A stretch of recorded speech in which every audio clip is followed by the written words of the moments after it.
Carlos Mesa, expresidente de Bolivia, historiador, periodista, ya se encuentra vía satélite desde La Paz para conversar justamente sobre la memoria presentada por Bolivia ante la Corte Internacional de Justicia de La Haya. Señor Mesa, buenas noches, gracias por estar con nosotros.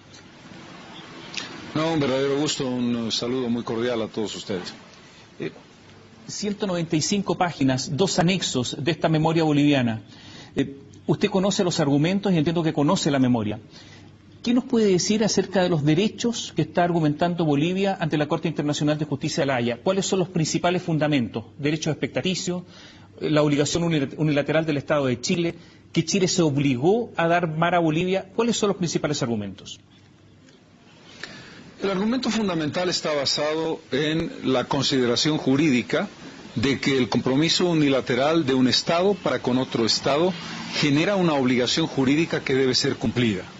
Y la argumentación de Bolivia se plantea a partir no solamente de la larga experiencia de negociaciones muy evidentes en esa dirección desde 1904 hasta hoy, sino particularmente el periodo entre 1950 y 75, y correspondencia tanto de presidente a presidente como de cancilleres a cancilleres, en los que Bolivia hace una solicitud, hace un pedido, hace una demanda y se establece la característica de parte de Chile de que hay correspondencia donde Chile se compromete formalmente a iniciar una negociación cuyo destino va a ser la otorgación de soberanía al Estado boliviano. Ahora, una negociación no necesariamente tiene que llegar a un buen resultado. Las negociaciones llegan a buenos o malos resultados. ¿Por qué Chile estaría obligado en una negociación a ceder costa territorial, con mar territorial a Bolivia? Porque el concepto de la negociación no es un concepto genérico, es decir, aquí de lo que se trata no es de solicitarle a la Corte Internacional que le diga a Chile que negocie con Bolivia, porque eso sería absolutamente un planteamiento de buena voluntad que no necesita de un juicio ni necesita de la Haya. De lo que se trata aquí es de establecer una negociación basada en un documento en el que Chile se compromete a otorgarle soberanía a Bolivia con características geográficas definidas. La correspondencia de Chile en la que se aviene a negociar con Bolivia en el pasado tiene características específicas y define un resultado final. Chile utiliza la palabra soberanía como fin del camino. Por lo tanto, es una combinación de dos factores. El factor de negociación sobre la base de un documento con especificidades concretas y con el objetivo inexcapable de que tiene que llegarse a una solución que es la soberanía para Bolivia. Este es el planteamiento de Bolivia. Usted entiende que para un tribunal internacional es muy difícil resolver, porque de ahora en adelante, si es que se otorga la demanda a Bolivia, cualquier negociación va a ser muy, muy difícil. Cualquier cosa que alguien ofrezca, pero después lo retira, como es una negociación cualquiera, va a ser muy complicada en el futuro. Es decir, prácticamente no se puede ofrecer nada, porque significaría que finalmente se tiene que llegar a eso. ¿Cuál es el límite? Usted está en lo correcto conceptualmente, pero aquí tenemos que plantear una pregunta no sobre lo que va a venir, sino sobre lo que ya ocurrió. Bolivia parte de la premisa de que hay una jurisprudencia en la Corte Internacional de Justicia en la que el criterio del compromiso unilateral de un Estado para con otro Estado genera obligación jurídica existe ya.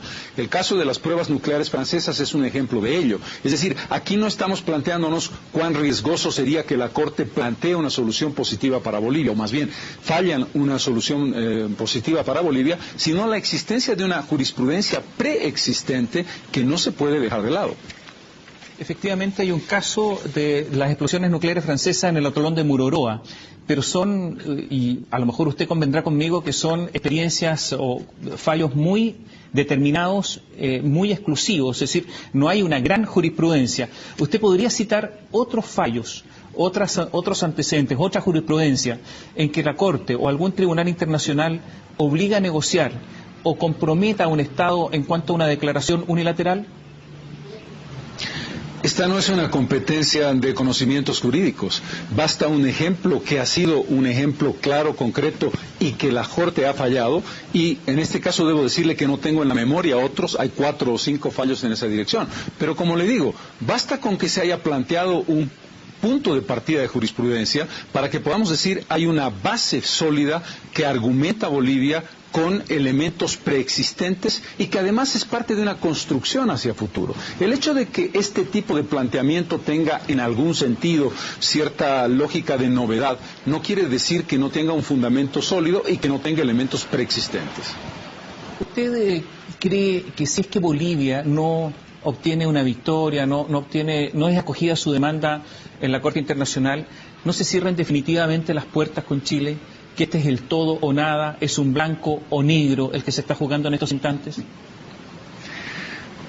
Permítame que le dé la respuesta en su lógica y luego le dé la respuesta en la mía. En su lógica es el todo o nada. En la lógica que nosotros tenemos es, hemos negociado desde 1910, después del Tratado de 1904, y no hemos obtenido ningún resultado. Y usted sabe perfectamente que Bolivia ha puesto la mejor buena fe, ha planteado las cosas de la manera más sensata, no ha pretendido la reivindicación de la totalidad del territorio perdido, ha planteado opciones alternativas y la respuesta sistemática ha sido no, no, no, no. En consecuencia, ¿cree usted que estaríamos peor si tuviéramos un nuevo no? ¿Usted cree que hemos cerrado esta posibilidad? Yo quiero decirle algo que me parece fundamental y que es clave para que la opinión pública chilena lo asuma como tal. Bolivia no va a cejar nunca, con este no, con el siguiente no o con los 200 nos que vengan en la reivindicación y en la demanda de lo que cree que es una causa justa. Dicho esto, nosotros consideramos que estamos buscando una solución pacífica por la vía de un juicio, porque nos hemos estrellado contra una pared sistemáticamente en muchísimas negociaciones que iniciamos de buena fe. O sea, ¿usted está de acuerdo con las declaraciones del presidente Evo Morales, que dijo que el mar para los bolivianos es irrenunciable? Bolivia no se va a quedar en paz hasta que no se pueda resolver este tema. Por lo tanto, normalmente lo que ocurre con una sentencia, con un fallo, es que finalmente ahí se termina una discusión, se termina un litigio. Bueno, ocurre que lo que ahora Bolivia sostiene es que el litigio no se va a terminar aunque no obtenga sentencia favorable de la Haya. ¿No considera que esta es una presión para los jueces del tribunal en el sentido de que fallen lo que fallen, el problema va a continuar? No, porque en el análisis que usted hace está partiendo de una premisa equivocada sobre la naturaleza de nuestro juicio. Este es el secreto de lo interesante del juicio boliviano. El juicio boliviano no ha ido al Tratado de 1904. El juicio boliviano no le está diciendo a la Haya, falle usted para decirle a Chile, entréguele a Bolivia este territorio o no. El juicio boliviano le está planteando a la Corte Internacional de Justicia, que sobre la base de una negociación y una promesa unilateral, la Corte falle planteando que Chile se siente a negociar para lograr una solución. Supóngase que por cualquier razón la Corte falla y dice no creo que se deba negociar. No está la Corte fallando sobre el fondo del tema. Es sobre el fondo del tema en que Bolivia no va a cambiar. Y este es un elemento que me parece fundamental para que usted entienda que Bolivia ha estudiado muy bien el aspecto que usted plantea, creo que equivocadamente, al todo o nada. Esto no es al todo o nada. La naturaleza del juicio deja muchas puertas abiertas porque no es un juicio sobre un litigio específico en el que la Corte Internacional tenga que fallar específicamente. Cito algunos documentos que invoca Bolivia. 1895, 1950, con el presidente Gabriel González Videla, el presidente chileno. 1975, el ofrecimiento chileno en el acuerdo de Charaña, el abrazo de Charaña entre Pinochet y Banzer. 2006, Bachelet con los famosos 13 puntos, punto 6, el mar para Bolivia. De esos documentos, ¿cuál es el que más, al que usted le atribuye más importancia, el que más fundamentos jurídicos puede tener para obtener un juicio favorable en la Haya? ¿Cuál es el documento que más le convence? En mi opinión hay dos documentos fundamentales, la correspondencia entre el presidente Pinochet y el presidente Banzer y la correspondencia entre el canciller Patricio Carvajal y el canciller boliviano. Ese es el nudo fundamental, no exclusivo. Usted ha hecho una referencia a varios temas que por supuesto tienen un valor histórico. También me parece importante el de 1950, muy muy importante. Pero si usted me preguntara cuál es el corazón, yo diría que la correspondencia Banzer-Pinochet y la correspondencia Carvajal, ministro de Relaciones Exteriores de Bolivia. A su juicio, el ofrecimiento chileno de 1975 de un corredor a Bolivia, que fue un ofrecimiento formal, ¿ese ofrecimiento está vigente? Desde el punto de vista de la argumentación jurídica, sin ninguna duda. Desde el punto de vista de la realidad política de hoy, podríamos debatirlo. Pero a efectos de lo que estamos hablando, sin ninguna duda. O sea, que Bolivia, por ejemplo, hoy día podría aceptar, si es que está vigente, aceptar ese ofrecimiento y empezar negociaciones con Perú. ¿Por qué con Perú? Bueno, porque evidentemente Perú tiene algo que decir en el corredor en territorios que antes eran peruanos. Usted lo sabe que hay un tratado en 1929 que obliga a Perú a manifestar su consentimiento. Vamos por orden, vamos por orden. El juicio que Bolivia le inicia a Chile no tiene ninguna vinculación con Perú en su primera fase.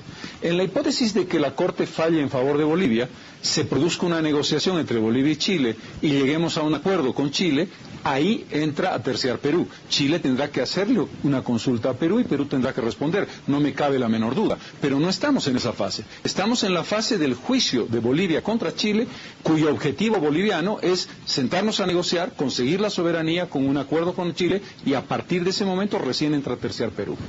Claro, pero usted sabe que el ofrecimiento chileno formal, usted dice que este documento es muy importante, esa negociación fue muy importante, la de 1975, fracasó justamente por la negativa peruana. O sea, Perú es fundamental. Y quiero recordar lo que dijo Juan Velasco Alvarado, el expresidente peruano. Dijo, pienso que no hay peruano o peruana que opine a favor de dar a Bolivia una salida al mar por Arica. El famoso embajador Juan Miguel Bácula, suponer que el Perú se había batido 4 años con tan cruento y doloroso esfuerzo para que Bolivia obtuviera una recompensa, resulta una inconsecuencia. Perú es muy importante en esto, expresidente. Vuelvo sobre el punto. Usted está confundiendo los tiempos. Estoy totalmente de acuerdo con usted en lo esencial. Perú es muy importante, pero no estamos en la fase Perú, estamos en la fase Chile. No es un juicio contra Chile y contra Perú, este es un juicio contra Chile. Chile y Bolivia negociarán. Si la negociación es positiva y llegan a un acuerdo, viene la fase en la que preguntaremos a Perú. No me permita o no me obligue usted a adelantar 5, 6 o 7 años lo que Perú va a decir. Ese es un trabajo que tendremos que hacer todos. Lo que ahora estamos discutiendo es la voluntad política de Chile. La voluntad que Chile no ha tenido para darnos un acceso libre y soberano al mar que nos obliga a ir a un juicio internacional, que ojalá esta vez sí nos permita llegar a un acuerdo a ambos países que será extraordinario. Después hablaremos del tema Perú. Coincido con usted, es complejo, no va a ser fácil. La posición peruana, en mi opinión, es difícil para Bolivia, pero una cosa primero y otra después. Cuando usted era presidente, ejercía la presidencia de Bolivia, el presidente de la época, Ricardo Lagos, le dijo relaciones diplomáticas aquí y ahora. Se lo dijo en un tono muy fuerte. Mirando hacia atrás, así es. ¿Usted pensó, cree ahora que a lo mejor habría sido bueno haber tenido relaciones diplomáticas entre los dos países? En absoluto, creo que no debí nunca ceder a esa tentación. Por 2 razones básicas. Primero, porque la actitud del presidente Lagos no fue positiva. Y segundo, porque no tenemos relaciones para poner ante el mundo en evidencia que sí hay un problema pendiente. Y que volveremos a tener relaciones diplomáticas, y lo deseo vehementemente, con Chile en el momento en que el tema de nuestra soberanía se haya resuelto. Y la prueba de que yo tenía razón al no volver con las relaciones diplomáticas es que en el mejor momento de la relación bilateral, la primera gestión de la presidenta Bachelet y la primera gestión del presidente Morales, más allá de las sonrisas, más allá del regalo del charango, más allá de la lista de los 13 puntos, nunca hubo una voluntad real de Chile de negociar el punto 6º. Todo eran magníficas sonrisas, todo era vamos a discutirlo, pero en el momento en que Bolivia le planteó a Chile discutamos el tema del mar, Chile nunca se avino a fijar una fecha ni establecer las condiciones de esa negociación bilateral. No hubo ningún intento durante el gobierno de Bachelet de establecer un enclave, no sé bajo qué condición jurídica, en un lugar distinto al norte de Arica, es decir, en un lugar en que no fuera necesario el consentimiento peruano. Yo tengo información que incluso funcionarios gubernamentales peruanos visitaron algunas caletas chilenas. Es que aquí hay un punto que tiene que estar claro y que ustedes mismos lo plantean como imposible. Si estuviéramos dispuestos a una negociación en un enclave en territorio que fue originalmente boliviano, nunca podríamos conseguir soberanía, porque Chile ha sido muy clara en la lógica de que no puede parcelar su territorio ni dividir su territorio en dos. Por lo tanto, cualquier negociación nos llevaría a la propuesta del presidente Lagos, zona económica especial con todas las características menos soberanía. Y lo que los chilenos tienen que entender, sobre todo el gobierno, es que la palabra soberanía es el punto de partida y el punto de llegada del debate. Y la única posibilidad de conseguir eso es no partiendo en dos el territorio de Chile. Esa es la razón por la que el debate sobre un enclave termina siempre en zona económica especial, pero termina nunca en soberanía. El presidente Morales lo ha dicho varias veces, pero hace poco tiempo calificó a Chile de imperialista, y la sensación que hay, lo colijo también de sus palabras, es que el gobierno boliviano y los dirigentes bolivianos no creen en los presidentes de Chile. Da la impresión que no creyeron ni en Piñera, no creen en Bachelet, no creen en Frei, no creen en Lagos, no creen en nadie. ¿Esa es su impresión, de que no creen en los dirigentes chilenos? Me parece una definición demasiado dura. Debo decir que tenemos legítimo contexto histórico para ser escépticos. Debo decirle que tenemos legítimo contexto histórico para desconfiar. Y debo decirle objetiva e inequívocamente que nunca hemos podido lograr el paso definitivo de Chile para una concesión en un tema tan importante para Bolivia. En ese contexto, la palabra imperialismo me parece un poco excesiva. Yo tengo tendencia, y espero que así sea expresado en mis palabras, a ser respetuoso, y aunque puedo ser enérgico, siempre considero al otro como interlocutor a quien debo respetar y a quien debo entender en su lógica política. Pero créame, la razón por la que Bolivia ha llegado a un juicio internacional es porque hemos agotado, y puedo decirle con absoluta certeza lo que le digo, hemos agotado todos los argumentos razonables, sensatos, equilibrados y pacíficos por la vía del diálogo a lo largo de más de 100 años. Chile no puede criticarle a Bolivia en ese sentido. Hemos hecho todo lo posible y hemos esperado más de un siglo. Sería injusto por parte de Chile suponer que lo que Bolivia está haciendo es un exabrupto o una muestra de mala fe. Es simplemente el agotamiento y la frustración que nos hace decir, ya que pacíficamente no lo podemos hacer en la vía del diálogo, vamos a hacerlo pacíficamente en la vía de un juicio, que ojalá finalmente resuelva lo que debe ser la construcción de un camino común entre Chile y Bolivia. Señor Mesa, yo tengo la impresión que, si bien este tema en Chile, el otorgar una salida al mar a Bolivia, hace algunos años era un tema que era prácticamente, estaba fuera de la discusión, hoy día es un tema que en Chile se discute, y que progresivamente es una solución que a nivel de ciudadanía está teniendo cada día mayor acogida.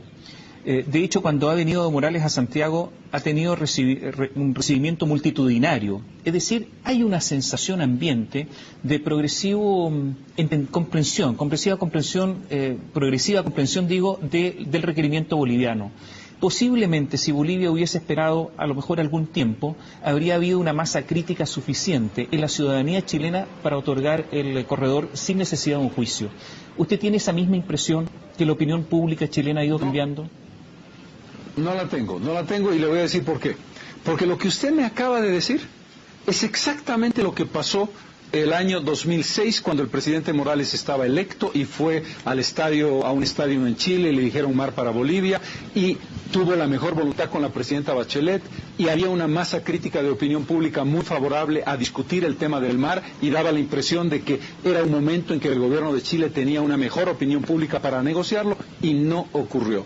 Por lo tanto, déjeme decirle que esta vez ya no creo que eso vaya a ocurrir, porque vivimos exactamente ese clima y esa sensación el año 2006 y no pasó nada. O sea, este no es un problema entre gobiernos, sino que es un problema entre los sentimientos de los pueblos. A ver, aquí la pregunta me parece muy pertinente. Los sentimientos de los pueblos tienen mucho que ver con la actitud de los gobernantes. Si el gobierno trabaja una línea determinada en el tiempo y lo hace de manera sólida y de manera consistente, los pueblos pueden flexibilizar su posición. La prueba de ello es que nunca en la historia boliviana, en la primera gestión de Evo Morales, el pueblo boliviano estuvo mejor dispuesto para con Chile antes y después. ¿Por qué? Porque Morales mostró, a diferencia de los antecesores, me incluyo yo, y antes de su ruptura con Piñera, una actitud muy proactiva con Chile y muy dispuesto a que la diplomacia de los pueblos y la negociación directa con la presidenta Bachelet pudiera tener resultados. Si usted analiza las encuestas de la opinión boliviana sobre los chilenos, nunca fue mejor, por supuesto con las diferencias y problemas que Bolivia tiene sentimentalmente con Chile. Y si usted consulta las encuestas, verá exactamente lo mismo con Chile. Respuesta final. Es verdad que esto tiene que ver con el sentimiento íntimo de los pueblos, pero no es menos cierto que los gobiernos pueden trabajar de manera positiva si su voluntad política es hacerlo. Después de toda esta conversación, ya se nos está acabando el tiempo, deberíamos entender entonces en Chile que gane o se pierda, al final con Bolivia va a haber problemas. Si se pierde, se llegará a una negociación que posiblemente ni siquiera llegue a buen puerto. Imagínese que Chile exija una compensación territorial. ¿Estará dispuesto Bolivia a ofrecer esa compensación? A lo mejor, incluso perdiendo Chile, Bolivia no obtenga jamás o en mucho tiempo un acceso soberano al mar. Usted ha hecho dos consideraciones en su pregunta y se las voy a responder de manera diferenciada.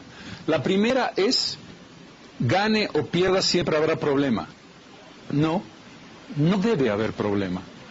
La solución es tan sencilla, tan simple, tan increíblemente práctica que yo sigo sin entender por qué no hay una respuesta positiva. Si Chile asume que el tema del mar y la solución del tema del mar es un problema permanente porque estamos empeñados en algo absurdo, ahí sí vamos a tener problemas. Si Chile asume que lo que Bolivia plantea es sensato, razonable, de pequeña escala y de soluciones de largo aliento en todos los temas, agua, energía, puerto, etcétera, las cosas cambian. Su segundo razonamiento, el que está vinculado al hecho de que nosotros tenemos un solo camino posible y ese camino posible nos va a mantener de manera indefinida en el problema.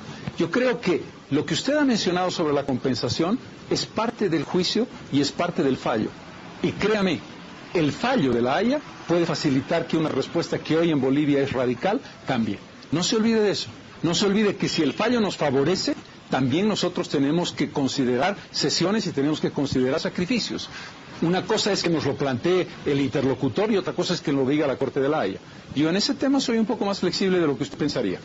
O sea, desde un punto de vista personal, ¿usted estaría dispuesto a que Bolivia sea territorio de Chile? No, desde un punto de vista personal yo no estaría dispuesto hasta no escuchar el fallo. No me haga responder cosas que usted sabe que no puedo responder. Yo le responderé esa pregunta cuando conozca el fallo de la Haya. No, pero estamos hablando de un punto de vista teórico. No, en estos casos la situación es tan delicada que no hay teoría posible. Uno tiene que ser consistente con la lógica de la nación a la que representa. Yo soy expresidente de Bolivia. Usted ha entendido lo que le he dicho perfectamente y no puedo ir ni un minuto más, perdón, ni un centímetro más ni un centímetro menos que eso. Agradecemos a Carlos Mesa, expresidente de Bolivia, historiador, también periodista, por esta conversación con CNN Chile desde La Paz. Muchas gracias. No, por el contrario, el agradecido soy yo y permítame en este momento expresarle mi solidaridad con el pueblo de Valparaíso en particular, que está pasando momentos tan difíciles. Ojalá que sean resueltos positivamente y desde luego siempre el aprecio de quien como boliviano no puede menos que desear que esta situación que están viviendo sea resuelta rápidamente. Muchísimas gracias.